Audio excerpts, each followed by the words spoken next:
Gleich 3 Modelle von Akkurasenmähern bietet die bekannte Marke Wolfgarten an.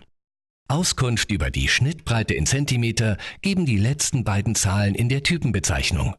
Die Mäher sind gut verarbeitet und können trotzdem mit einem günstigen Preis punkten. Sie eignen sich besonders für verwinkelte Gärten oder solche ohne Stromanschluss. Die maximale Rasenfläche beträgt bis zu 300, 500 bzw. 800 Quadratmeter. Die zentrale Schnitthöhenverstellung ist 6-fach einstellbar.